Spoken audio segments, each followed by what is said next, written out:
अस्सलाम वालेकुम dear students. आज हम हेल्थ असेसमेंट का यूनिट नंबर 11 पढ़ने जा रहे हैं, जो कि about the assessment of the mental status and sensory neuro examination हम पढ़ेंगे। इसमें हम डिफरेंट मेंटल स्टेटस को किस तरह हम असेस करेंगे वो प्रैक्टिसेस पढ़ेंगे यहाँ पे, और फिर उसकी जो प्रैक्टिकल फॉर्म है असेसमेंट की वो भी हम यहाँ पे डिस्कस करेंगे। So first of all, if we look at the objectives, so the objectives of this lecture is the briefly review anatomy and physiology of nervous system. उसको हम थोड़ा सा रिव्यू करेंगे. Discuss the assessment of mental status. Define cranial nerves and examine their function. Cranial nerves को हम define करेंगे और उसके functions बताएंगे कि कौन कौन से functions है और cranial nerves कौन कौन से है. Elaborate the various tests to evaluate the cerebral function. Cerebral function को evaluate करने के लिए कौन कौन से test हम perform कर सकते हैं. Then identify the various tests to assess the motor and sensory function. और sensory and motor functions को हम evaluate करने के लिए कौन कौन से टेस्ट परफॉर्म कर सकते हैं. Explain related procedure to assess deep tendon reflexes. Deep tendon reflexes को भी हम assess करेंगे, उसके procedures बताएंगे. Watching the video and demonstrate various tests related to mental states and sensory nervous system. और हम वीडियो भी इंशाल्लाह आपको शेयर करेंगे इसमें, ताकि वो वीडियो भी आप देख सके कि किस तरह एक प्रैक्टिकल फॉर्म में हम मेंटल स्टेटस की एग्जामिनेशन कर सकते हैं. और फिर इसके हम रिकॉर्ड फाइंडिंग्स करिए and summarise the topic. So first of all if you look at the neurological examination, तो ये निमोनिक्स है, जिस तरह MCC MSR, this the mnemonics, just nothing else. सिर्फ इन निमोनिक्स आपको ईजी बताने के लिए कि किस तरह से आप इसको याद कर सकते हैं properly.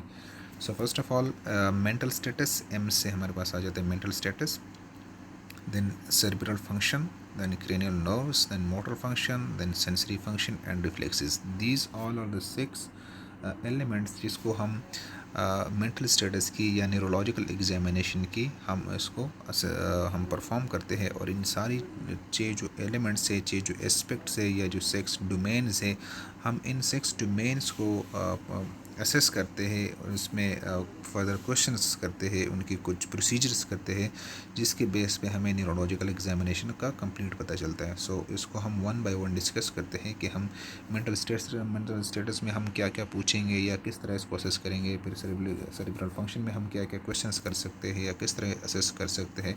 Then later on cranial nerves, then motor function, sensory function and reflexes. So इसको हम वन बाय वन इस लेक्चर में कवर करेंगे और डिटेल से डिस्कस करेंगे. सो फर्स्ट ऑफ ऑल, जिस तरह हमने कहा कि सिक्स डोमेन्स है या सिक्स एलिमेंट्स है न्यूरोलॉजिकल एग्जामिनेशन को असेस करने के लिए, तो उसमें फर्स्ट होता है हमारे पास मेंटल स्टेटस.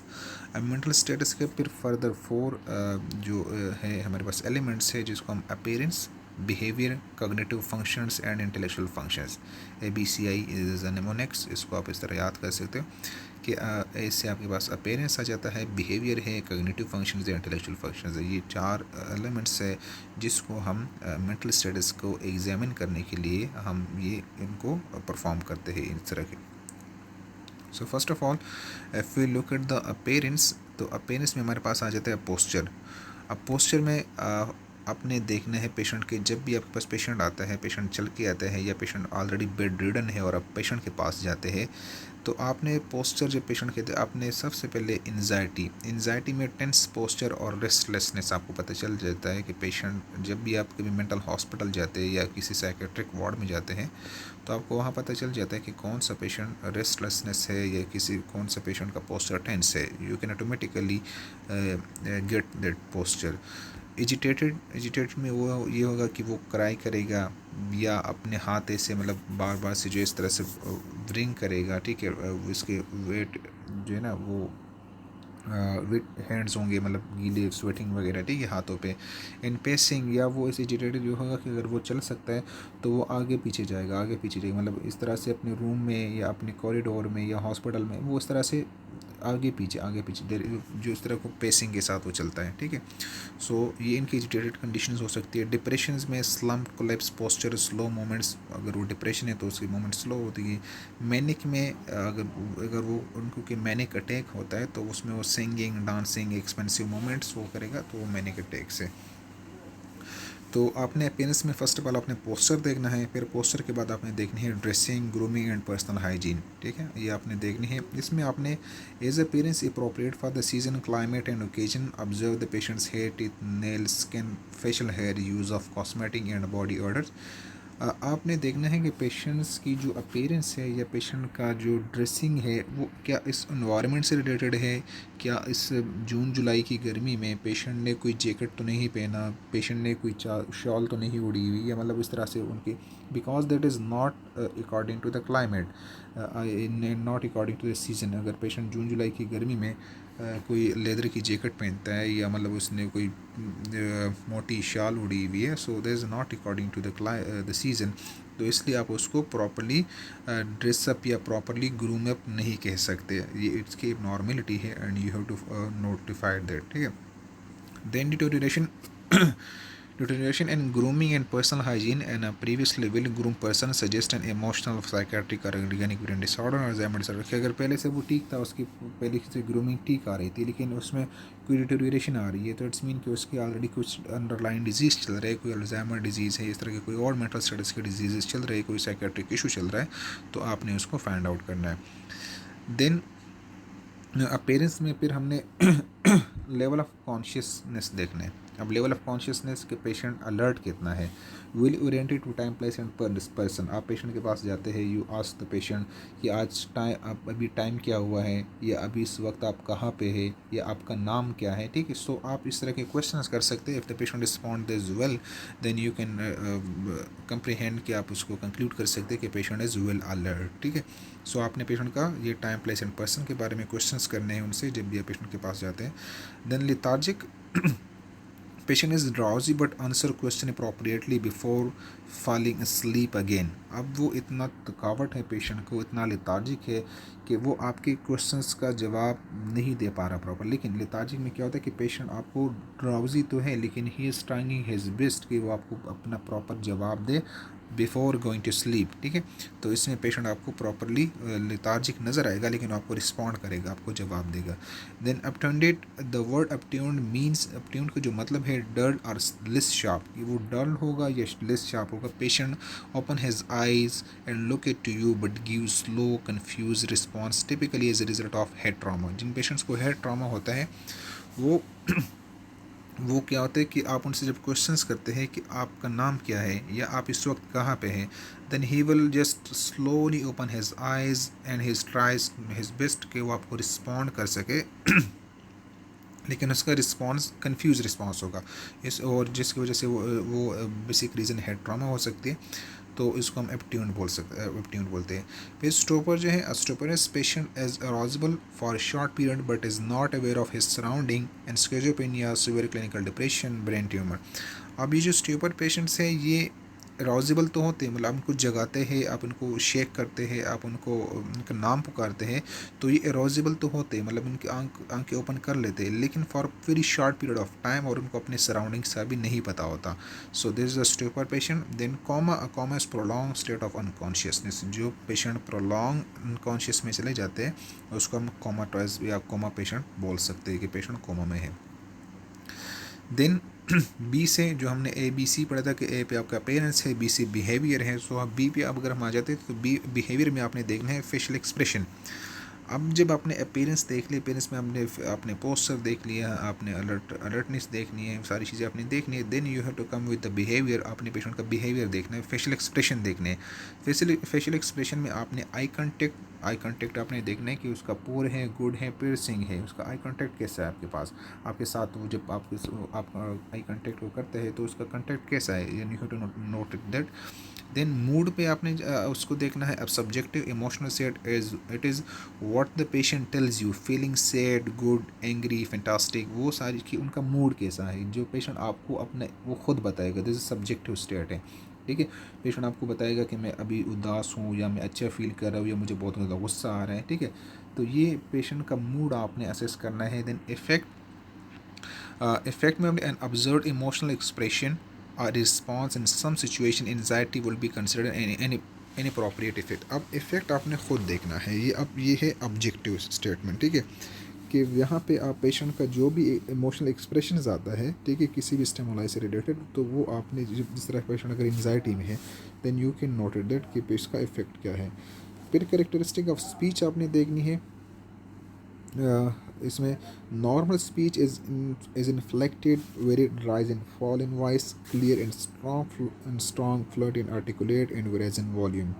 अब जो नॉर्मल स्पीच होगी वो क्या होगा कि प्रॉपरली जब किसी लफ्ज़ पे या किसी वर्ड पे उसने ज़ोर देना होता है तो उस पर वो ज़ोर देगा, किसी पे स्लो डाउन होना है तो वो स्लो डाउन होगा। और इसमें एक क्लियर स्पीच होगी, उसकी फ्लुएंसी ही होगी इसमें, और उससे राइज इन वॉल्यूम कि मतलब जहाँ पे भी वॉल्यूम रेस करना होता है वो रेस कर लेगा, जहाँ पे वॉल्यूम डाउन करना होता है वो डाउन कर लेगा, और एक फ्लुएंसी होगी इसकी स्पीच में। सो this is the normal speech. अब आपने फ्लुएंसी में अगर उसकी कुछ एबनॉर्मलिटीज़ हैं, फ्लुएंसी में अगर उनकी कुछ वेरिएशंस है तो वो आपने ये नोट करनी है। Hesitancy avoidant personality disorder and depression में account for the hesitant speech. वो आपसे प्रॉपर स्पीच नहीं कर पाएगा, वो आपको प्रॉपरली, आप उनसे क्वेश्चंस करेंगे then he will hesitate to answer you, वो प्रॉपरली आंसर नहीं कर पाएगा। सो दिस इज द, उस वो शर्माएगा, वो हेजिटेट फील करेगा, तो वो hesitancy, this is number one normality in the fluency of the speech.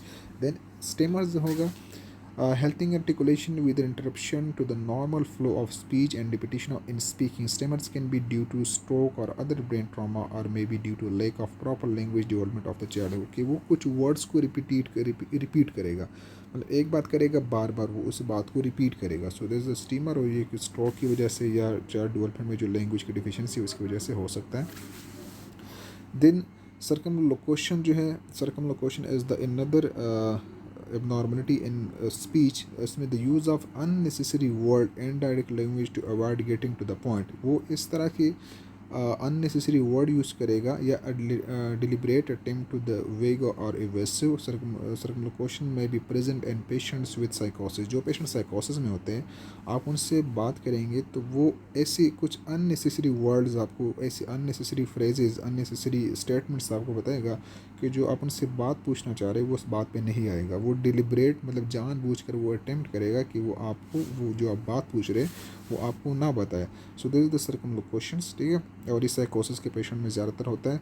Then फेरापियासिस जो है, फेरापियासिस जो है a condition in which person hear और comprehend word but is unable to speak correctly. वो आपकी बात प्रॉपरली सुन रहा है लेकिन उसको वो प्रॉपर बोल नहीं सकता, ठीक है, मतलब वो समझ भी रहा है, आपकी बात सुन भी रहा है, समझ भी रहा है, but is unable to speak correctly, लेकिन उसको प्रॉपरली स्पीक नहीं कर सकता, बोल नहीं सकता। So this is the paraphrasis. Then incoherent words are substituted for intended words, thereby creating sentences that are incomprehensible। brain tumors can cause paralysis and Facebook is book face। इस तरह से अगर हम बोल दें कि अगर वो आपको, आप उसको बोलो कि फेसबुक, तो उसने समझ लिया कि फेसबुक है, लेकिन वो आपको प्रॉपरली वो स्पीक नहीं कर पाएगा, तो वो उस तरह से कुछ दूसरा वर्ड इस तरह से बुक फेस या इस तरह से उसको रिपीट करेगा, ठीक है। देन उसी को बिहेवियर को, करेक्टर ऑफ स्पीच को कंटिन्यू करते हुए इसमें अपने क्वांटिटी और क्वालिटी देखनी है। जो नॉर्मल एवरेज रेट है स्पीच का, average rate of speech is estimated to between 150 and 160 words per minute. 150 से 160 वर्ड्स तक वो जो नॉर्मल स्पीच है वो इस तरह से करते हैं।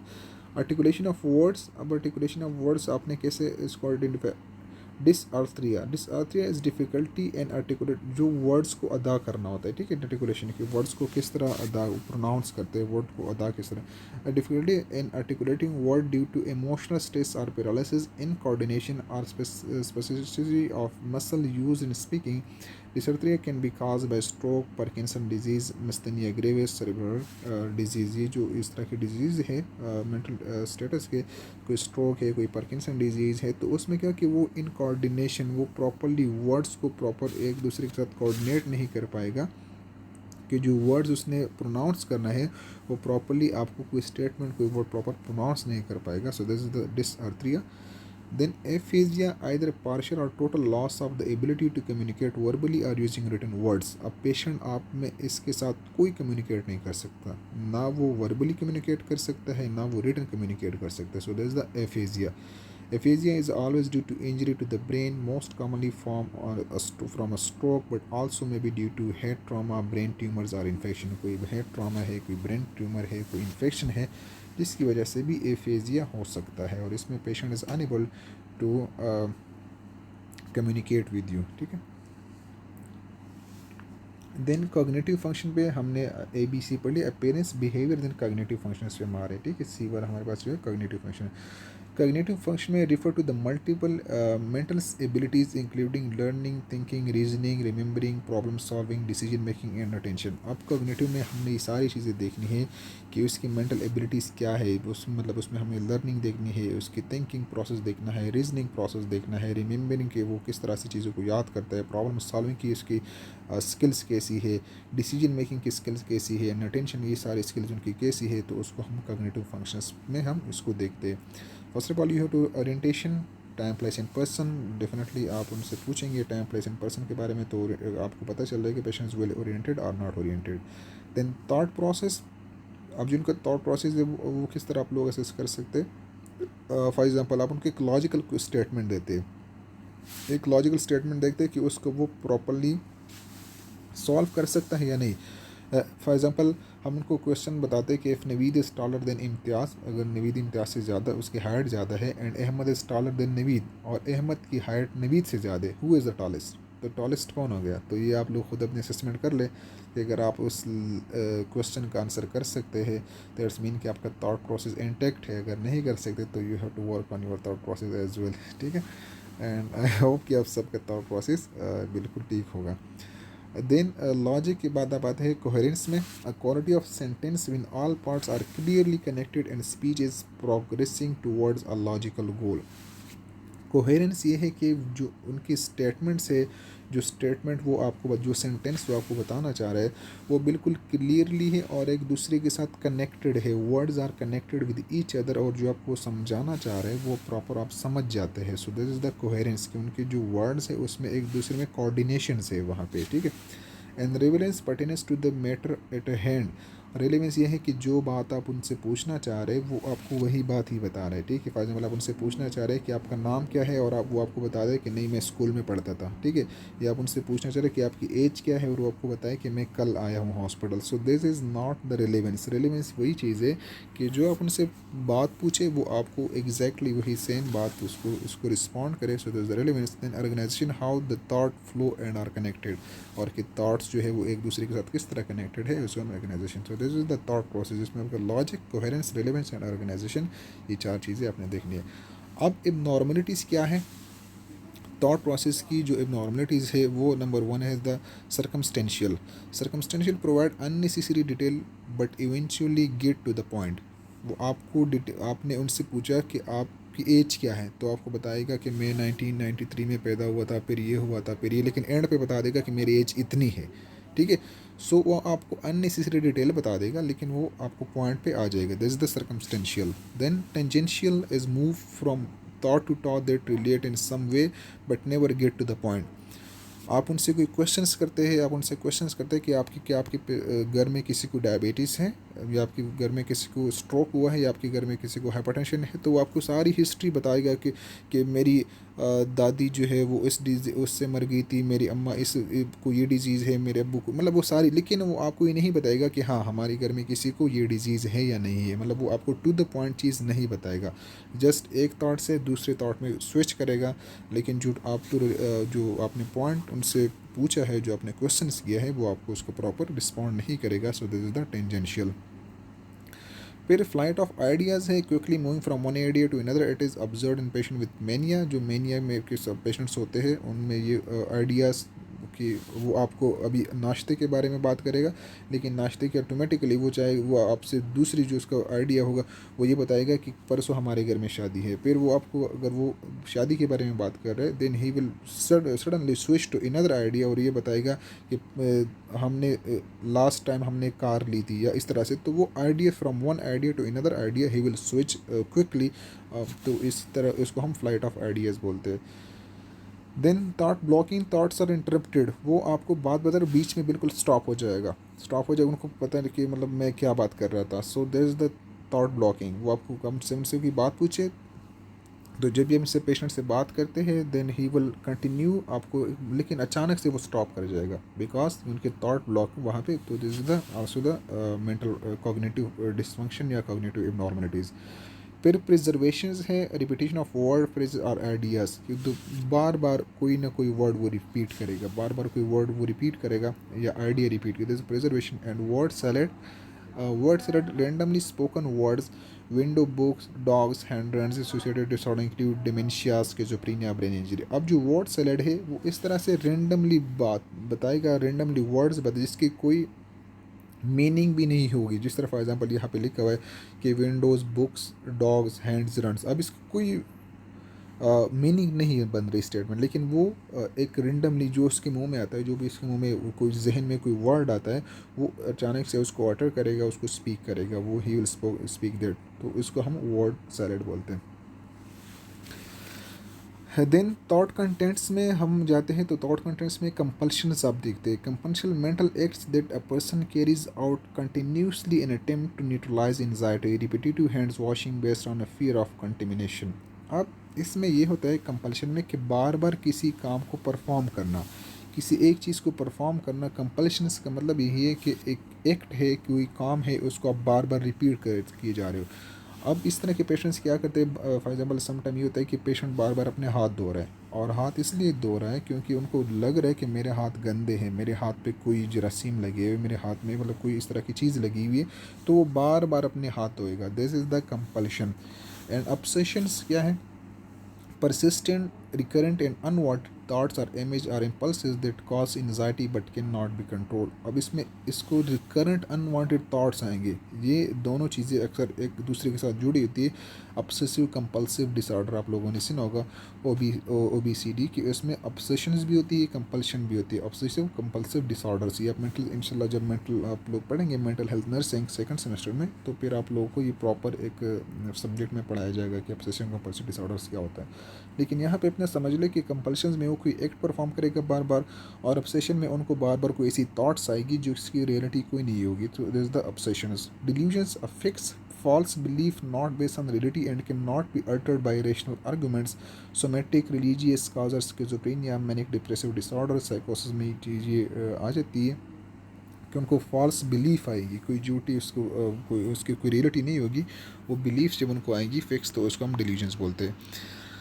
देन परसेप्शन में ये थॉट कंटेंट था। फिर परसेप्शन में इल्यूजन्स क्या, false perception due to misinterpretation of the stimuli arising from an object. किसी स्टिमुलाई से, एक्सटर्नल स्टिमुलाई से, किसी वहाँ से कोई एक्सटर्नल ऑब्जेक्ट से कोई ऐसी परसेप्शन है वो इसको इस तरह मिस इंटरप्रेट करेगा। फॉर एग्जांपल क्या है, a patient may interpret the conversation of other as the voice of enemies conspiring to destroy him. अब अगर कोई पेशेंट हॉस्पिटल में है, वहाँ पे उसी हॉस्पिटल में दो स्टाफ नर्सेज जाती है या दो डॉक्टर्स जाते हैं या डॉक्टर नर्स है, और वो आपस में एक दूसरे से बात करते हैं, तो वो पेशेंट्स उसको ऐसा फील करेगा, इसको इस तरह मिस इंटरप्रेट करेगा कि ये दोनों मेरे बारे में कोई बात कर रहे हैं और ये मेरे दुश्मन है जो कि मुझे डिस्ट्रॉय करेंगे।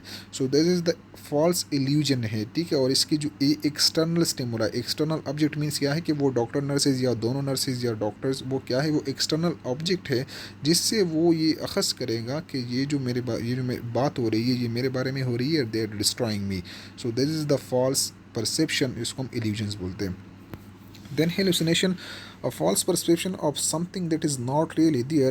These sensory impressions are generated by the mind rather than by the external stimuli, and may be visual, auditory, olfactory, gustatory, tactile, nociceptive, and thermoceptive, causes schizophrenia, epilepsy, stroke, and substance abuse। अब जो hallucination में उनको ऐसे ख्यालात आएंगे, उसमें मतलब कोई एक्सटर्नल ऑब्जेक्ट नहीं होगा, बल्कि उनके माइंड में ऐसे ख्यालात आएंगे, उनको ऐसे कुछ सुनाई देगा, उनको जिस तरह से ऑडिटरी है उनको ऐसा कुछ सुनाई देगा, या विजुअल कुछ ऐसी हेलुसिनेशन होगी, उसको सामने कुछ नहीं होगा लेकिन उनको ऐसा कुछ दिखाई देगा कि मेरे पीछे कोई आ रहा है या मेरे सामने कोई है, या उसको कैसी ऐसी अजीब किस्म की ऑल्फैक्टरी को ऐसी स्मेल आएगी, ठीक है, उसको अजीब किस्म की, उनको लगेगा कि यहाँ पे किसी ने कोई गैस छोड़ी है जिसकी वजह से मुझे मारना चाहता है। तो these all are the hallucination जिसकी कोई हकीकत नहीं होती, लेकिन ये इसके फॉल्स परसेप्शन है इन द माइंड कि जो उसको परसीव कर रहा है, तो उसको हम हेलुसिनेशन बोलते हैं। Then Insight is the ability to understand the true nature of one situation and accept some personal responsibilities for that situation। आज तभी कि आप किसी ऐसे सिचुएशन को समझ insight is the ability to understand the true nature of one किसी situation को आप समझते हैं and accept some personal response कि आप उस पर खुद अपनी जिम्मेदारी ले लेते हो पर्सन फॉर दैट सिचुएशन। आज the question what do you feel in causing your problem और वाई आर यू हेयर। अगर आप उनसे कि आप यहाँ पे क्यों हो तो वो आपको अपनी गलती उसमें बताएं कि मैं इसके ज़िम्मेदार हूँ या मेरी गलती थी या वो जो भी सारी चीज़ तो वो इनसाइट ऐसे बताएगा। Then judgement the ability to anticipate the consequences of one's behaviour and make decision to safeguard your well being and that of others. आप इसकी जजमेंट पूछते हैं कि कोई आप उनसे फैसला करें तो जजमेंट क्या होगी। Ask the patient what would you do if you found a stamp letter on the sidewalk placing in the mailbox is the correct answer opening the letter suggest a personality disorder. आप judgement में आप उनसे कोई questions करते हैं कि आप उनसे पूछते हैं कि अगर आपको कोई मेल बॉक्स मिलता है कोई आपको लेटर मिलता है जो कि स्टैम्प लेटर है जिस तरह फॉर एग्जाम्पल हमारा कोई लेटर मिलता है हमें कोई भी तो वो कहते हैं कि आप उनके साथ क्या करेंगे। तो अगर वही बता देगा कि मैं उसको मेल बॉक्स में डाल दूँगा मतलब जहाँ मेल बॉक्स जहाँ पे लोग अपने लेटर्स डालते हैं अगर मैं वहाँ पे तो this is a correct answer. लेकिन अगर वो आपको ये कह दे कि मैं उसको ओपन करके देखूँगा कि किसका लेटर है तो वो क्या this is the wrong answer और उसको वो जजमेंट में उसके प्रॉब्लम है। Peer concentration attention span may ask the patient to spell a 5-letter word forward and backward what is commonly used or ask for naming the months forward and then backward. Normal the span is 6 or more forward and 4 or more backward depending slightly on age and education. अब concentration में या attention span में हम ये करते कि हम patient से पूछते हैं कि आप हमें कोई वर्ड जिस तरह WORLD है हम उनको बोलते हैं कि आप इसको फॉरवर्ड सुना और फिर उसको बैकवर्ड भी सुना जिस तरह से DLROW तो ये बैकवर्ड हो गया। या हम उनसे पूछते हैं कि आप 1 to 6 फॉरवर्ड या फिर 6 5 4 3 2 1 इसको बैकवर्ड पे भी आप मतलब इस तरह बैकवर्ड भी सुना है। सो अगर दिस इज़ द हम उनको फॉरवर्ड एंड बैकवर्ड के वर्ड्स बताते हैं अगर वो नॉर्मल डिजिट्स या 6 और मोर वो आपको फॉरवर्ड बता देता है और फिर 6 5 4 3 2 मतलब इस तरह से वो आपको 4 वर्ड्स बैकवर्ड बता देते हैं तो ये नॉर्मल है। लेकिन अगर वो आपको नहीं बता पा रहा तो this is the concentration deformity या कंसंट्रेशन या attention span abnormality.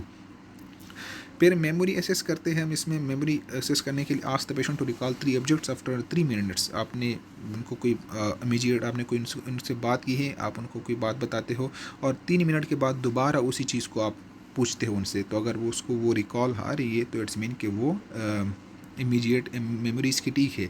Recent what is the weather like today और आस्क अबाउट ब्रेकफास्ट। अब जो रिसेंट मेमोरी है ठीक है कि आप उनसे सुबह के बारे में पूछे कि आपने सुबह नाश्ते में क्या खाया है या आप ने लंच में क्या खाया ठीक है तो वह या आप आज का वेदर कैसा था ठीक है। आप रात को उनसे पूछते हैं और मॉर्निंग में बारिश हुई तो आप उनसे पूछते हैं कि मॉर्निंग में वेदर कैसा था तो दिस द रिसेंट मेमोरी।